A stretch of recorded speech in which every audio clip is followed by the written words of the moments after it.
Okay, Evelyn, I've got your work up, and I think that your written rationale makes really good sense. I think that copperplate, this copperplate Gothic is a very, very, very strong um, typeface. Very strong. It's stoic. It's solid. It's impenetrable.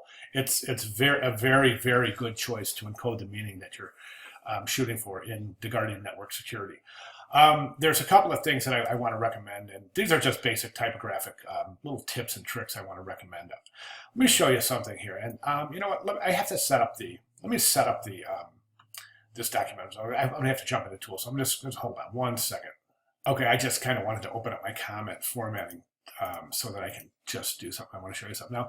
In typography, we have this thing called overshoot, and basically, if you take a look at this, take a look at this typeface, and especially at this size right here and smaller, we can clearly see this visual phenomenon that's happening. It's an optical illusion, but basically the N looks larger than the G and the S, and it's really clear at smaller sizes. I mean, look how much bigger the N looks than the G and the S. And the reason it is it's not because it really is. It's because we have this visual phenomenon called overshoot, and what it is this. Let me demonstrate it by doing this. I'm just going to take. I'm going to draw a line. Let me just kind of straighten that.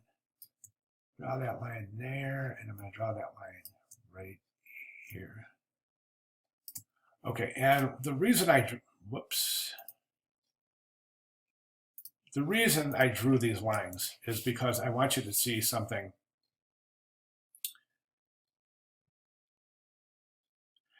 Let me zoom in here.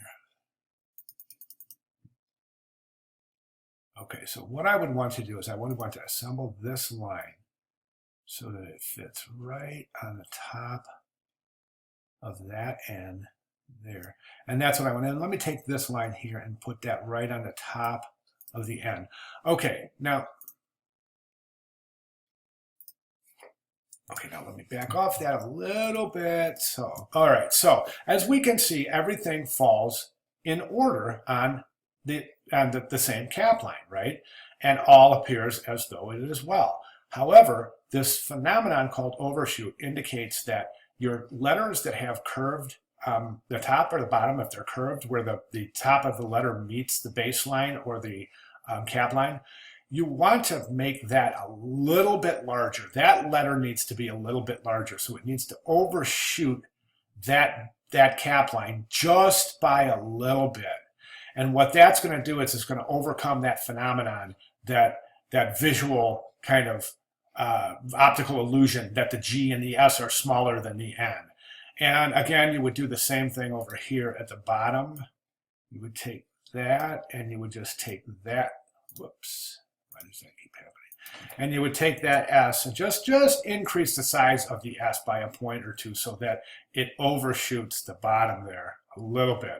And that will take care of that so that those letter forms look like they're definitely look like they're the same size, especially when you reduce the size of the logo itself. As I said, copperplate's a very, very good, solid choice.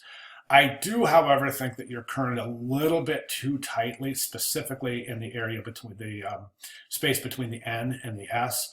So I would open it up just a little bit. Right now it seems a little bunched together. And I do know that you did take that into consideration based on some of the words in your written rationale. I decreased the space between the letters so it would be close to one another, not too close so it would be visible when zoomed out. That's a good consideration, smart. However, I do think, however, that it is just a little bit tight in terms of your kerning, especially here between the N and the S.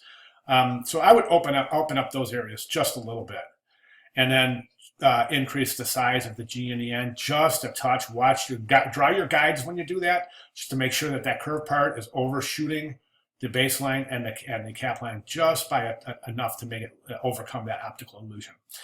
Other than that, I think you've done a really solid job. Solid being the operative word, because this is solid. The typeface itself is good. It's solid. It's strong. It indicates security. It's impenetrable. It's a good choice. All right. And I love the simplicity of the straight GNS. I love it. I think it's smart. All right. Good job. Any questions? Please let me know. Thanks.